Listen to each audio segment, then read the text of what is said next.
right, guys, welcome to a special edition of Talking Preps Overtime. We're going to give away the Mr. Football Award. I know everybody wants to know who won. We've also got the two 4A coaches on the show. We've got Mike Wilbanks and Shelby's coaching the 2A game. Should be an exciting show. I'm going to bring in the guys you're familiar with hosting the Overtime show. There's Chris Hughes, there's Coach Grice. I'm going to get out of the way and let you guys get going. Take it. All right, Coach Grice, here we are heading into the state championships. Can you believe we're finally here? You and I have seen a lot of good football in the past weeks, and it looks like we will be treated to another big game. Rematch between week one, Cardinal Gibbons and Chambers here in the 4A state championship. Man, I think this is what we had kind of anticipated. What do you think?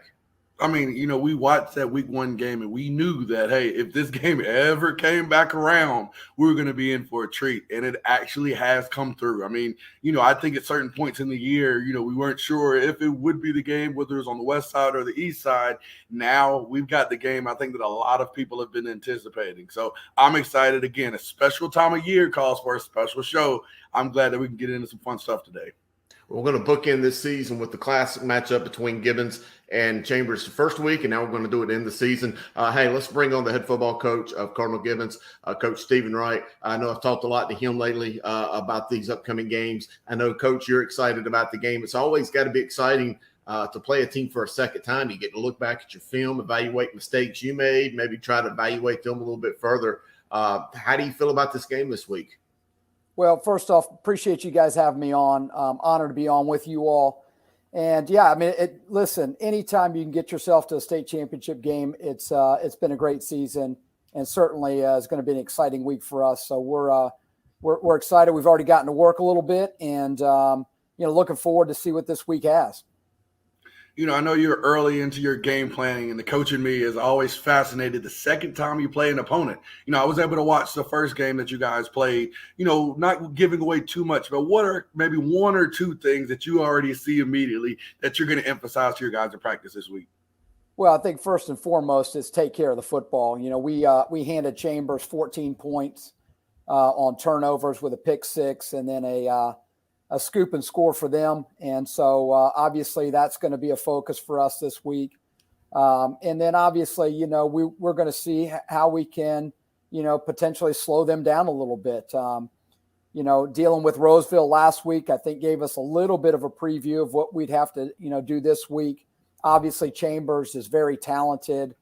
They've got a number of offensive weapons, and then they're loaded on defense as well. So, it's going to be interesting. I think it could be a good competitive game, and I could see this thing going really one of two ways. I could see it turning into a little bit of a defensive slugfest, low scoring, but I could also see it going the other way and it being a little bit closer to what we had in week one, where a 35-29, a 42-35 type of score.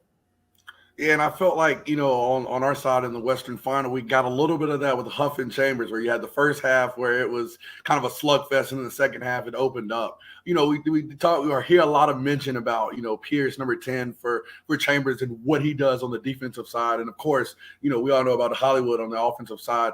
I mean, I think looking back, I think you guys did a pretty good job, maintaining both. But then they have those moments where you just look back and say, well, golly, we were right there. I mean, are there things that you see that hopefully you can try to do to contain, or, what do you feel like your approach is, going to go in this game, or is it any different than before? Well, I think our best approach for Pierce is to invite him over to our sideline and dress him out in Cardinal Gibbons gear. That's going to be the best way to slow him down. I told him after the game in week one, I said, listen, man, you're an NFL talent, and take care of your business because you're going to be playing on Sundays. He's incredibly disruptive. And obviously we're going to have something in place to help slow him down. You can't stop him, but the hope is you can kind of minimize his impact to a degree. Probably the most talented defensive player I've seen in 20 years of high school football. And then of course, with Hollywood, he's explosive. He can take it to the house at any time. And we're going to have to be really disciplined on defense. We can't, miss run fits. We can't, get caught up on the back end being in the wrong place because he'll take it to the house in a hurry. Hey, Coach, you've gone through a gauntlet of a who's list of players here in this state. You mentioned Pierce, you've mentioned Hollywood, who is our reigning Mr. Football, but we're giving away our 2021 Mr. Football award this upcoming week. You've also had to go in back-to-back weeks. Seemingly, you had to go against Omarion Hampton. You've had to go against Byron Brown. How do you guys keep your team up for that? I mean, how do you guys respond to that challenge of playing those top-tier players, but also just kind of how, in all of you as a coach, we always want to see special talent and see it perform right before our eyes. How is it for you to see these great players and know that you've had a chance to beat them all? Yeah, well, first off, each of those players that you've named are incredibly talented.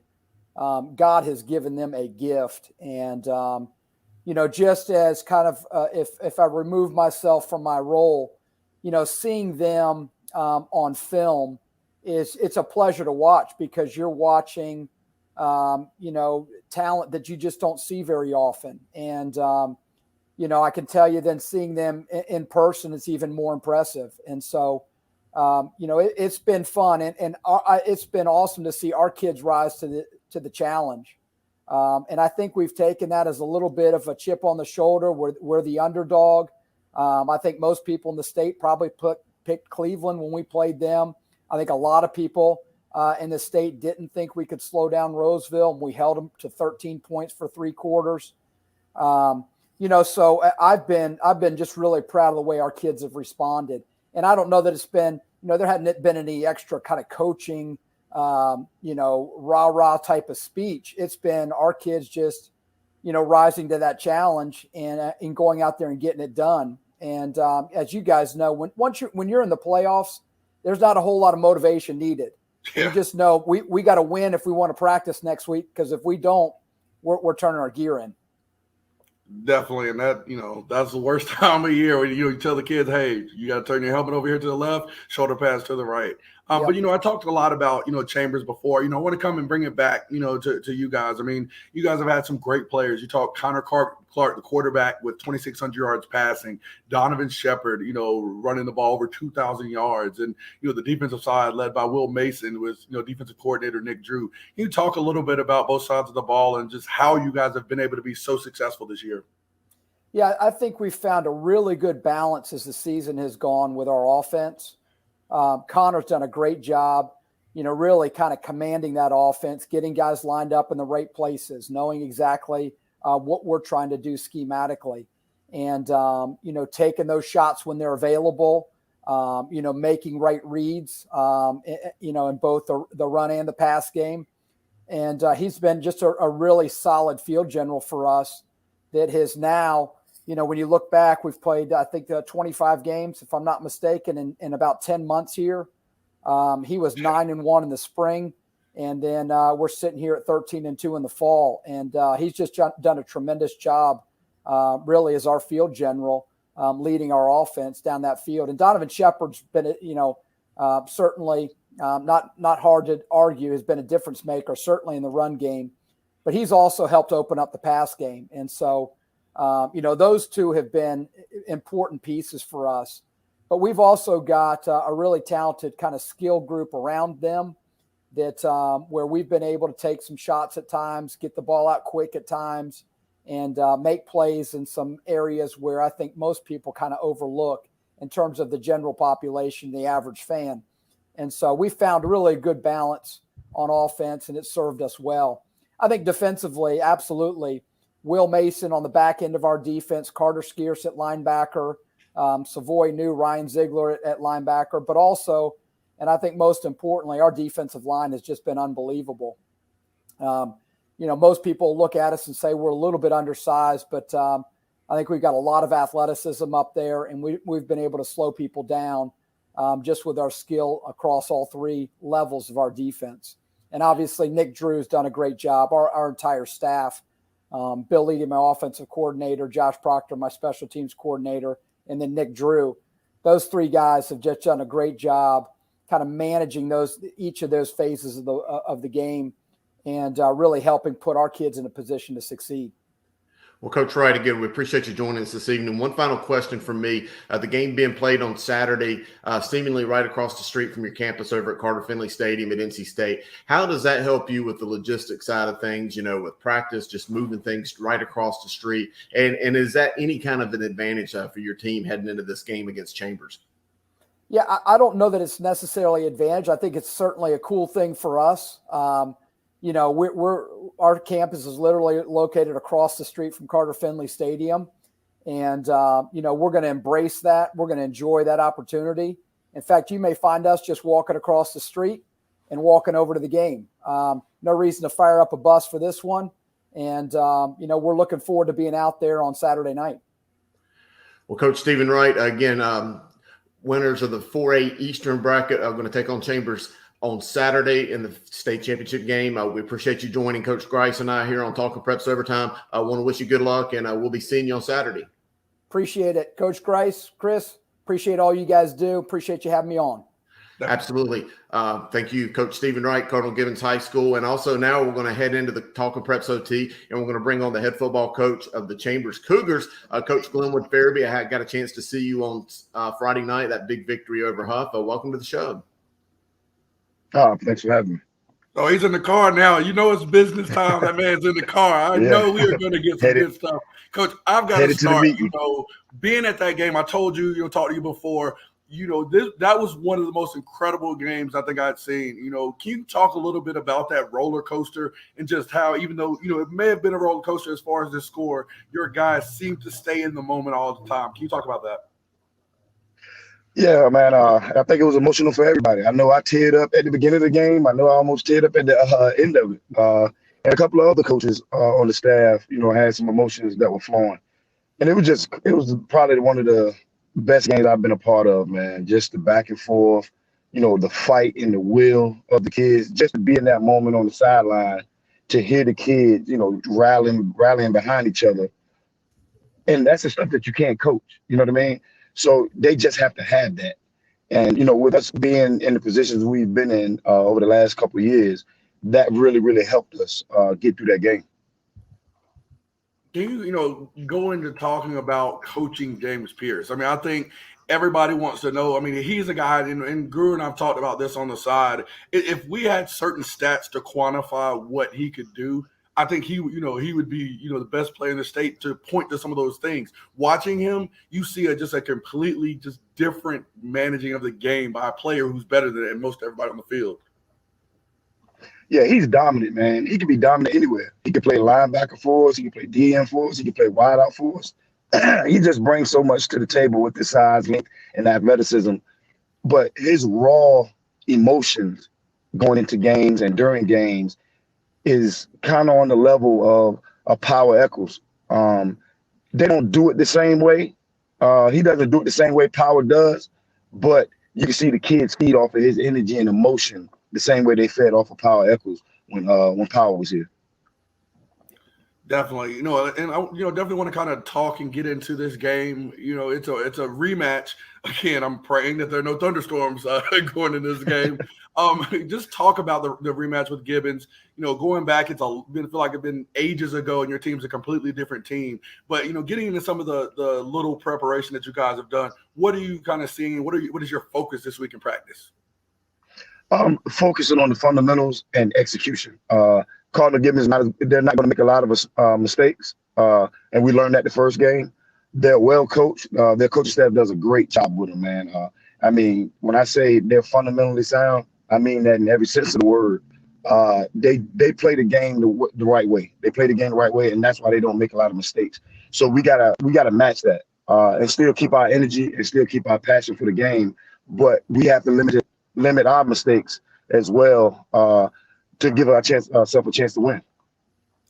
Yeah, and we just, of course, had Coach Wright on. He talked about even literally walking his team across the street to the game. I mean, they're that close. We're a little bit further. I mean, we've been debating back and forth on the show. It's been a hot topic, of the home field advantage and what that could potentially bring. Do you guys feel that? And I know in a weird way, y'all are almost more comfortable being away from home. So can you talk about that mindset as it relates to being away from home and, how you think you can prepare your team for that? Basically, it's a home game for them. That's how we're going to approach it. Even though we're the home team, it's a home game for them. All the fans is going to be there. Our fans are going to be there, but not like it would be if we were playing at University of Charlotte. If we were playing at University of Charlotte, it'd be a different feel for us. And that's the same feel that they're going to have playing in Raleigh. And we know that. And that's going to be one of the motivational things, that we're going to their place. So we're going to have to bring our A game. Their fans, possibly the referees, going to play a factor into the game. We played in Raleigh last year.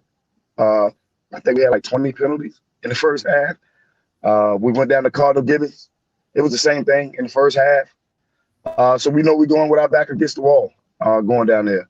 So that's going to be the motivation for the next 4 or 5 days to get these kids mindset on we got to go down there and conquer their territory. Coach, I've seen you guys throughout this season from film and then when you played in September on through last night. And I've just seen a maturation of this team. I've seen a growth from day one to today. I've said this to Coach Grice that, often this time of year, sophomores are not really sophomores. Juniors aren't really juniors anymore because they've had a whole season of practice. And I just wanted to ask you what you guys do in practice to kind of build that toughness or that grittiness, because I could see it in those guys' eyes. They could have easily folded up and gave up when they were down big to Huff, but you guys were able to find the wheel to get yourselves back in it. So how do you prepare that toughness or build that toughness in the kids? So basically, we don't practice a conventional way that normally I would do, where we go 24 periods and we move every 5 minutes. Now we kind of slow practice down where the kids can actually get group time to be able to gel, especially up front with our offensive linemen. And we don't normally go against a scout team and run scout team plays of the other team, but maybe once a week. We focus more on going against each other good on good. Our defense running what we run, our offense running what they run, so we can simulate what it would be in the game. And our kids have fun with it. They talk trash, and we encourage the trash talk just to create some type of adversity in practice that would lead to the game. So now when we get to the game, it's not hard to handle when the game is not going the way that you think it should go. And you have to rise to the occasion. And I think our offensive line has done that. And they've been going against probably one of the best D-line, if not the best D-line in the state every day in practice. So when those lanes open up for Hollywood in practice, they feel confident in games that they can go, pretty much block anybody. And I think that's been the biggest maturation. Kevin Concepcion, he is who he is. Hollywood is who he is. James Pierce, he is who he is. So the practice for them is a little different because we're focusing on more scheme things with them, because fundamentally they're already, pretty much where they need to be as far as maturity. It was just with the offensive line, so we slowed down practice for those guys. So now when game times come, it's pretty much practice for the most part. Understood, Coach. Looking forward to the matchup in Raleigh. Gibbons, of course, it was an epic, long 7-hour game the first time. But, you're looking at it from a coach's standpoint. You got a quarterback in Connor Clark for them that has 2,600 yards, 26 touchdowns. I don't know too many quarterbacks that you face with that stat line. You got Donovan Shepard, the running back, a 2,000-yard running back. Haven't faced too many of those guys. They seem to boast and bring some elite talent both on offense and defense. How do you feel about going into it the second time, facing that defense again, and just, even Gibbons as a whole? How would you compare them? Because a lot of people want to know, are they really that good? How would they do in the West? So kind of get into that a little bit, Coach. They put you in the mindset of a Hickory Ridge, Weddington, but I think they're more grittier. I think they got more grit. That they can play. I think they can play out here in the West. And I know, a lot of people say the West and the East are totally different, but I think they can survive out here. Like I said, they're well coached fundamentally. They play the game the right way. Their quarterback is very, very savvy. Like I said, he puts you in the mindset of Hickory Ridge's quarterback, where he doesn't make too many bad decisions. So we have to make sure we're executing and firing on all cylinders, or we're going to be for a tough battle with those guys. Well, Coach, I know, again, it's going to be a big-time matchup. I know you're going to have a lot of support from IBM Drive going all the way up to Carter Finley. I know you're on the move. When I know you're on the move, Coach, you're getting it happening. So I know you guys have your meeting coming up here shortly, so hopefully you guys have great preparation. Good luck. Go do what you do. I mean, 3P puts you in a big in the pantheon of some of the great Charlotte coaches. So your legacy is in front of you. We're glad that you were able to stop by on Talking Preps.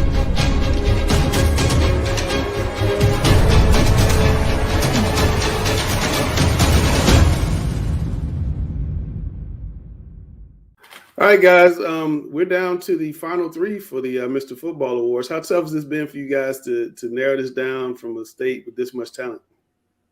I feel like I talk to Guru every day. Like we're texting about something, or like we'll look at at some film, or he'll point out a highlight and say, "Did you see that, Grice?" So it's been crazy, but I mean, it's been a blessing to look at this much talent, guys doing what they do at this time of year, and I mean, I'm excited to get to this point and just what comes from that. Well, here's the first guy you guys picked as a finalist. It is Mr. Byron Brown out of Roseville High School. Chris, what did you see about Byron that made you feel like he needed to be one of your finalists? Well, about 15 years ago, you called former Butler running back Anthony Short PlayStation. Yes. Well, I think that this young man right here has been putting up PlayStation-like numbers all year long. I mean, 42 touchdowns to 4 interceptions, 3,600 yards passing, pushing 1,500 yards rushing. Just an excellent leader on the field. Terrific student, just everything that I would ever want in a leader of my team if I was coaching football. This young man, I just think he's got it all. I think that he's going to be an incredible asset at the collegiate level, moving on.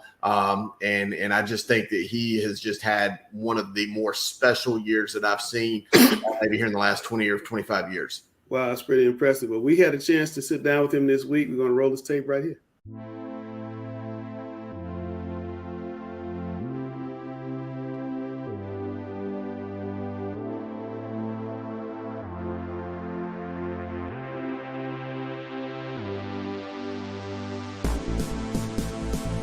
The highlight of the season for me is just overcoming the adversity that we faced in the beginning. We had 2 early losses to some good opponents, but the team rallying back and putting their best foot forward each week and just making it to where we are right now in the playoffs and the semifinals that's probably been the highlight of the season. I've had to work extremely hard. I'd say my biggest jump in my game was over quarantine, over COVID last year. I was working hard each and every single day. I probably had 1 rest day, which I'm pretty sure you're not supposed to do, but I had 1 rest day because I wanted to be where I am today. Being Mr. Football in North Carolina, it means a lot because I put in a lot of hard work, and also the people around me, my teammates, the coaches, their belief in me and their time with me has also showed. So it's not just for me, it's for the whole Roseville football team and as well as the school, and it reflects my parents and all the people that supported me. If I win, first person I'll probably tell is my parents and my brother, because their hard work and sacrifice, getting me trainers and all that, it has shaped me into the person I am and the player I am. So I'll probably tell them first. All right, Grice, our next Mr. Football finalist is a guy that you talked about a lot on Grice's Gems. His games, he had 7 touchdowns. Games, he had 5 touchdowns. He's going to North Carolina. He's a big body kid, Omarion Hampton of Cleveland High School. What are you seeing here? I mean, a man amongst boys. I mean, I think, with the film playing against, some good competition, he's able to do, whatever he is. And I think he's like the thermostat. He controls the temperature wherever he is. You're playing a team like even with Cardinal Gibbons, he's still going to get his and be an extraordinary talent amongst a great team. That's the thing I like about him. He's just consistently great. And when you do that, you have a chance to be in the finalists. Chris, this kid is going to be special at Chapel Hill, you think? Immediate impact player? Oh, I think he's a guy that can play immediately on Saturdays this upcoming football season. He reminds me a lot of an Emmitt Smith or somebody like that who can run between the tackles, who doesn't get slowed down when it gets in a traffic jam. He's got tremendous vision. But what sets him apart is once he gets through that initial mess of the box, he can go out to the secondary and just has track speed, and he looks for somebody to hit. I just think that he is a very physical specimen of a player and just one of the best I've ever seen. Wow. Okay. Well, we also got a chance to sit down with him as well. We'll run his tape. Here you go.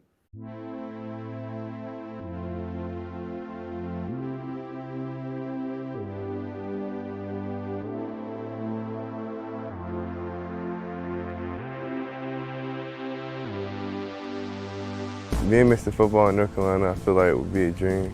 So I feel like it's something that really means importance to me. Because I feel like a lot of people look at it and I feel like I can take that role and then just help other people out by that.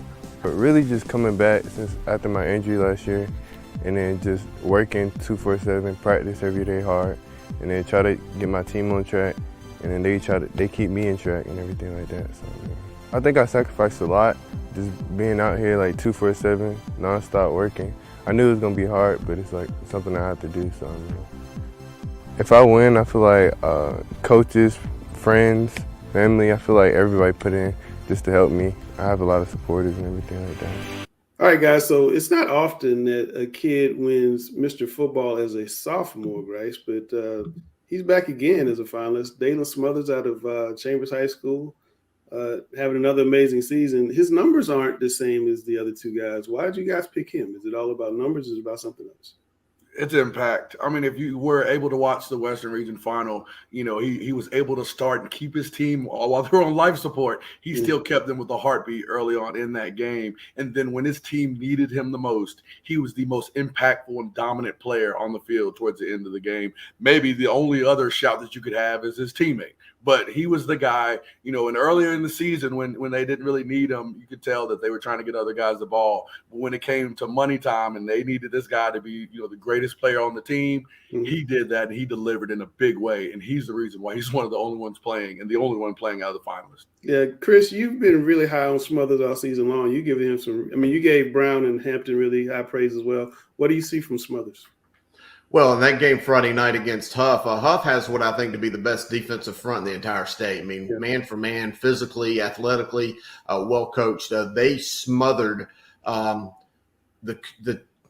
Chambers offense, and it was that third down play, inside zone play that Smothers took it 30 or 78 yards to the house.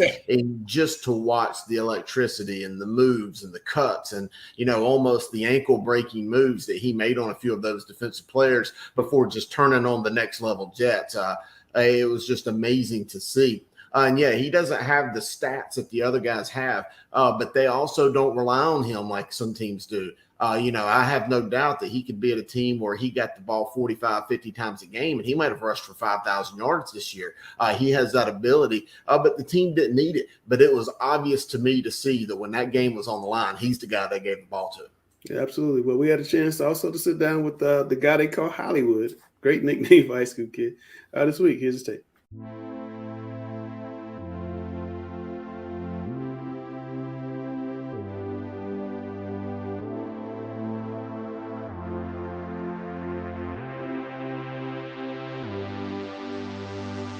You know, it's a lot of highlights this year, honestly. We've been learning a lot together, fighting through adversity in games.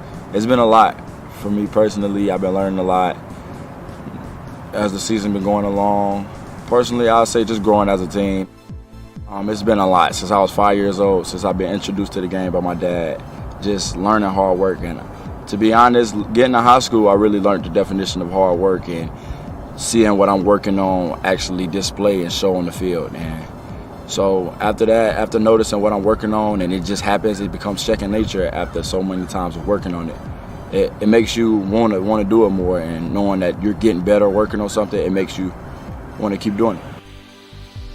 Being Mr. Football in North Carolina would mean a lot, because I feel like I earned it. I put in the work day in and day out, and honestly, it would mean a lot to me. It feel like I'm making somebody notice what I'm doing on the field. Like it means like people are paying attention to me, and that's seeing what I'm doing and seeing how I'm handling business on the field. So it definitely means a lot for me.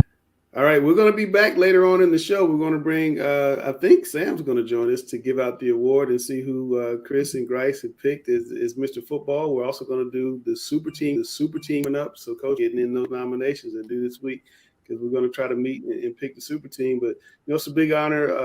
All the people that were nominated this year, I think we started out with 24. It was phenomenal. We're going to talk about some guys who could potentially be on the list next year once we give out the award. So stay tuned. Right now, we're going to turn it over and bring in the coach from Shelby. All right, Coach Grice, we talked about the epic battle this Friday night in the 2A. East Surrey, who had been to four straight fifth round games now, regional final games in Shelby, a battle of what I think to be what was the two of the best junior quarterbacks in the state going head-to-head. That's probably a preview of next year's Mr. Football, quite honestly. But Coach Mike Wilbanks, Shelby High School, the Golden Lions was able to prevail. They're going to take on Wallace Rose Hill this Saturday. Coach Wilbanks, all you guys at Shelby seem to do is win, and win a lot. And here you are again. I think it is a culture that has been in place in Shelby long before I got to Shelby. It's been there. I think somebody came up to me after the game and said, this is the 7th straight decade that Shelby has played in the state championship game. So it's something our kids grow up hearing about in the community, something that is instilled in them in our little leagues and middle school programs. And it's just something they expect to do and they strive for. And before I talk about the upcoming game against Wallace Rose Hill, which is, again, one of those other premier programs with just a storied background, tons and tons and tons of history and championships, I just want to backtrack one second. How special was it to be a part of a game like that with Reedsville a couple of weeks ago? Because that is more state championships on one field than any other two schools in the state combined. That had to be a special moment. It was special. It was special for both communities because both fan bases want to see that, because I'm not on message boards or anything, but people tell me that the fans like to argue about that a lot. So it was cool to get both those storied programs on the field at the same time. And just a great atmosphere. It was electric that night. A lot of fun to be a part of. Well, your defense were able to stop those offensive juggernauts of Reedsville. You stopped Folger Boaz and East Surrey this week in a big way, limiting them to 2 touchdowns. Now, tell me, how are you going to find a way to get that powerful defense of yours to stop Kanye Roberts? And by the way, I think he's got about 3 other running backs in the backfield that have 1,000 yards as well at Wallace Rose Hill. They definitely have a stable of running backs, and they do a great job of misdirection and getting the ball in different people's hands. And we're going to have our work cut out for us. But our defensive coaches, I know, will get in there, and we faced some good running backs this year as well. We faced the Justin Hill kid at East Gaston, who was a great running back. We faced the Adams kid at Crest. And there's just a lot of good running backs that we faced this year, but not many of them have 2 or 3 of them in the backfield at the same time, which is going to be a different animal for us. But they do pose a great challenge. But I like our guys up front. I like our defensive front, our front 7, especially against the run. And we're going to have to be solid this Saturday to take on what I think will be our biggest challenge yet as far as a running threat. Definitely, Coach. And I kind of want to, get into talking about, being the head coach at Shelby High School. I mean, I think, can you let people know? Because, you guys have such a rich storied history. And coming in, everyone knows, like, hey, this is an annual tradition. It's Thanksgiving, playing on, practice on Thanksgiving morning, getting ready to get to that final. And then now in December, we know it's winning time. So talk a little bit about that and how it almost feels like it's Shelby State, state title winning, team or bust. Yeah, and it's kind of a necessary evil. I don't know if that's the right way to put it, but it's expected. There's a lot of pressure on me, on our coaches, on our players to get here every year, and not a lot of programs understand that pressure. I tell people about it, but we enjoy it. We embrace it. We don't shy away from talking about the expectation. I'd rather be somewhere where they want to be here, they expect to be here, than the other end of it, where somebody is. I don't want to be at a program where they don't want to be playing in December, or they don't care if you are or not. So that pressure, yeah, it is a pressure-packed situation, but we don't focus on the pressure. We just focus on embracing it and meeting the challenge. And the one thing I try to tell our kids, and I know a lot of coaches do this, but we don't go into a season thinking about the state championship. If it comes up, we talk about it, but we are going to focus on being 1-0 each week, and I preach that every week. We come to work every Monday, and all we got to do is be 1-0 that week. We ain't got to try to be 16-0 in week 1. We got to be 1-0 after week 1. So, yeah, it's an expectation, but it's fun to be part of such a great tradition and great culture. Coach, we see the incredible defense that you've got. And I've seen, you've had an incredible defensive staff and a lot of great coaches, a lot of great players. The offense typically is the side of the ball that gets all the acclaim. but Malachi Hamrick is one of the best guys I've seen. We've seen him do some big things in the game, but how are practices with all that talent? Because I can imagine that practices, these guys are really flying around the practice field and getting after it. What's it like just to see those guys put in the hours when nobody else sees it?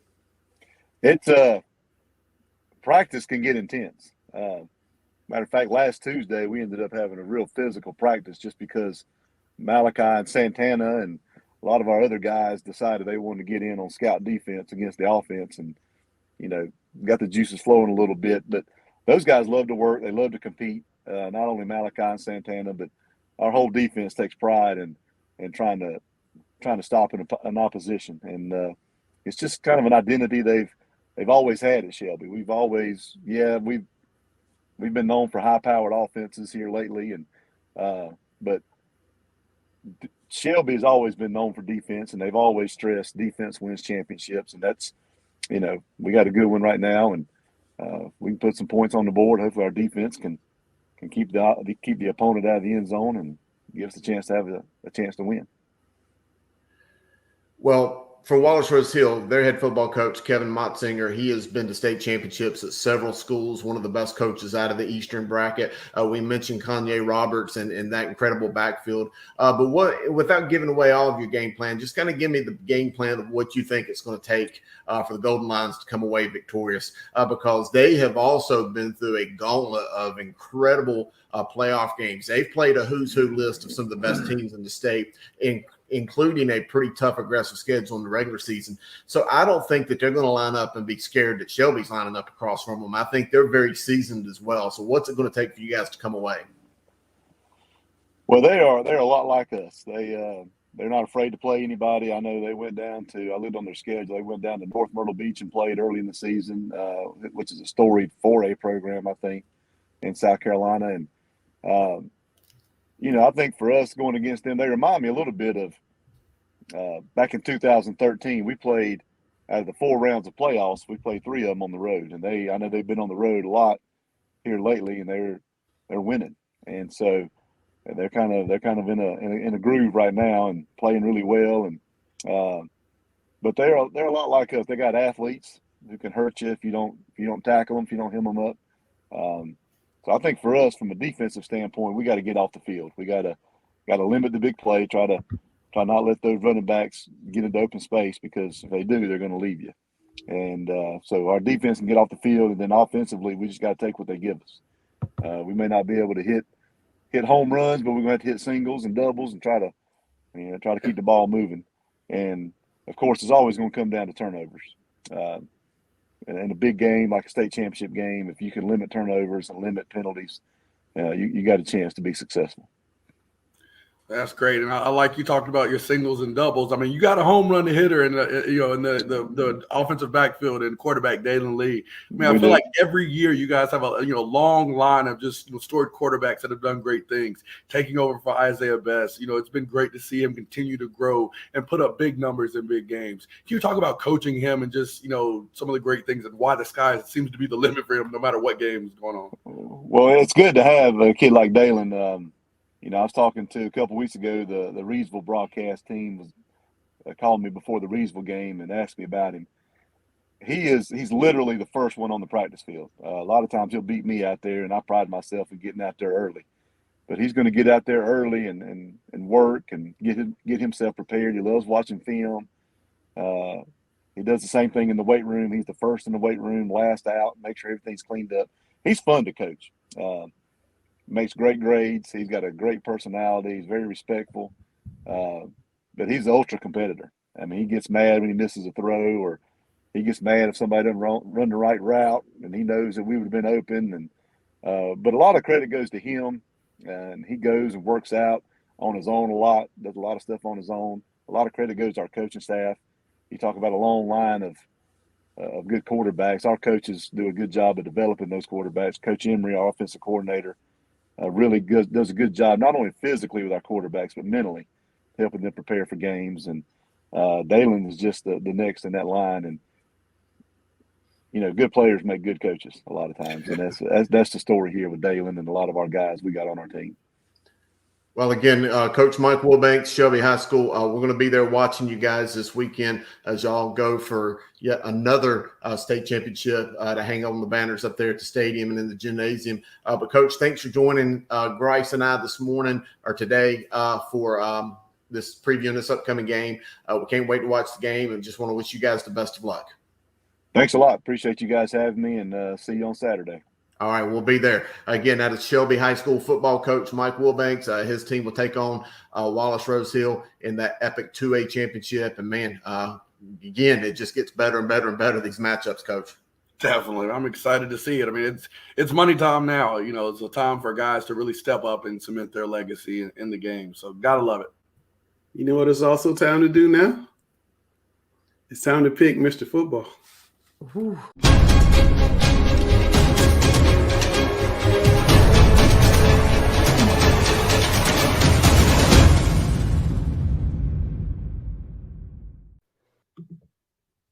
Okay, so now it's time for the moment of truth. I got to bring the star of the show on, Sam Greiner, who's going to make the big announcement. We got to bring Grice and Chris back. This is the third Mr. Football we've named. It was called the North Carolina High School Heisman last year, but it's been a big award. I know the kids are looking forward to it. How hard is it for you guys? And I know, Greiner, you weren't picking it, but how hard is it for you guys to come down and figure out who it is going to be on Tongue-Tied? It's incredibly difficult. I mean, I think you have a lot of guys that out there that are well deserving, even, with our finalists. I mean, these are incredible athletes that have done a lot for their schools and done a lot for their team. And again, with Brown and Smothers, I mean, they were here just a few months ago when we named the Heisman then. So I think it's tough even trying to get a fresh look every year because you know how great these individual kids are. So I think that's the tough part of really looking in the the general context of this season. When I just remember in March I saw them do something crazy, or in May I saw them do something extraordinary. So Absolutely. That's the toughest part for me. Absolutely. Now, Greiner, you did not know who the finalists were until just now. Did they get it right? Was there somebody that you would have liked to have seen on there? Well, to be honest with you, I think the final three are right. There's one guy that I think makes a huge impact for his team. I think that James Pierce should have been in the close to the final three if he went like 3B. If we had to bring 4 in, he would definitely be the next guy in. Just his impact on the game and the way he's so explosive. People have to game plan against him on the defense side of the ball. He's going to be special, but we'll see more and more from him, no doubt. But he was by far the best defensive player in the state.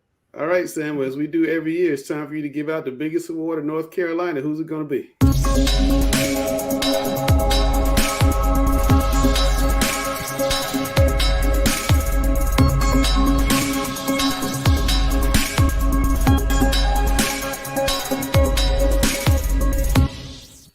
Well, to be honest with you, all three of these guys are fantastic. And, we talked about it every week, and they keep on impressing everybody. But the one guy that came on the show with his tank top on scared everybody.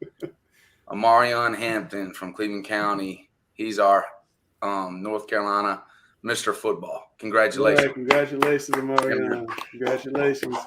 Chris, is this the right call? I think it is. Memorion has just been a special player at Cleveland High School. Phenomenal numbers, as you can see right there from the card. And just to kind of circle back to what you guys said leading up to the announcement, the responsibility that Coach Grice and I have really put on our shoulders and making sure that we did our homework on picking the right persons. And Coach Greiner's right. The 3 finalists, any of them, we couldn't have gone wrong with any one of them. Byron Brown was sensational. Obviously, Hollywood Dalen Smothers was incredible, and I'll even throw in Jalen Walker at Salisbury. I mean, the finals that we had to choose from was amazing. But this guy, I've said it many times, I think he's a guy that can show up on campus at the University of North Carolina and can be their starting running back from day one. Heck, he's so versatile and so strong and so dynamic. He could maybe even start on linebacker for him. Who knows? This was a man amongst boys. His numbers speak for themselves, and I'm pretty impressed with it. And congratulations to him on this very impressive honor. Bryce, your thoughts? he's a kid that, shown no matter who he's playing. I mean, his greatness is unquestioned, and I think we saw that even in the Gibbons game, his last game of his career. I mean, he showed he's one of the best players in the state, just continued to be consistent. 11 100-yard games, a guy that, no matter what was going on, he was going to produce and put up big numbers. So kudos to him. That was a phenomenal season, and definitely glad that he won the award. Yeah, I mean, it was a really tough call. I mean, looking at what these guys are going through, I mean, Grice was like rubbing his forehead and back and trying to figure it out. I mean, it was a really hard call because this state is producing a lot of high-level football talent. We were talking about the super team earlier, and we're going to pick that very soon. Coaches, get your nominations in.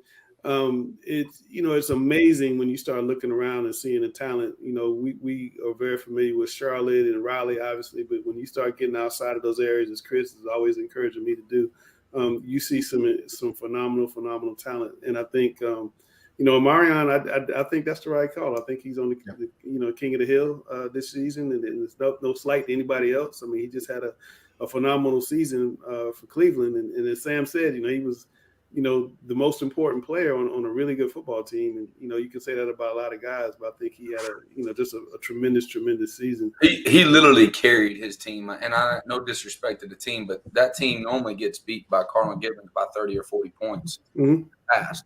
And he single-handedly can just do so much. And it made it a big game between the two. All right. Well, that's Mr. Football for this year. But let's talk about some of the candidates for next year. Chris, what do you see here? Well, I see a bunch of really good football players. A few of them were in the very seriously consideration in us, even for Mr. Football this year as underclassmen. Of course, Dalen Lee right there at Shelby is a guy that really impresses me. He went head-to-head with Folger Boaz, quarterback at East Surrey this past Friday night. So we know what he's like. Chris Culliver, he's a D1 blue chip receiver at Maiden. And talk about another SEC, maybe even NFL-bound receiver in Noah Rogers up there at Rollsville. Keith Sampson is one of those just big dynamic linemen at New Bern. Obviously, Smothers, I mean, we can't forget about him, the previous Mr. Football Award winner. Ty Turberfield, we'll get a chance to see him in the state championships this week. Marquise McCombs, I mean, he for a long part of the year was leading the nation in rushing. Amari Odom, I think, is the leading passer this year. That's correct. Keon Abdul-Rahim at Providence Day. I mean, that guy's just off the chain good. Mason Fortune, we talked about him. Christian Hamilton at Hickory. Harvey, J. Bron Harvey at Southern Durham. I mean, he's like 50 sacks or something. Yeah. I mean, Tad Hudson. I mean, we can't forget about Tad Hudson. I mean, good golly. I mean, that guy. Eddie Dimes. Shout out to Kinsey. That is great. I mean, Dalen Smothers, I mean, watching him in the game, his impact is so great. I mean, he is special. Best outside zone guy I've ever seen ever in the history. I mean, He's really good, really good. And just his numbers, his team is so good. His numbers are not necessarily as impressive as some of the guys that were this year, but he still made the Final Three just because of his impact of the game. Yeah. No, it's an impressive list, been an impressive season. We'll definitely look forward to kicking off next season with an official Mr. Football watch list. This is certainly unofficial, but hope you guys will watch. We'll be counting them down every week on Talking Preps. And thanks again to Chris and to Grice for putting in so many hours above and beyond to make this thing work. Sam, thanks for coming on, start the show, making a big announcement. So big kudos to those two down below. I mean, they do a phenomenal job of researching and put a lot of hours in for these young guys to get some exposure. And we couldn't do the show without those two, for no doubt. Absolutely. All right. Well, I'm Langston. That's Coach Sam Griner, started the show, Coach Grice, and the guru, Chris Hughes, the #1 voice of high school football. We're signing off. Good luck to everybody. State championships this weekend.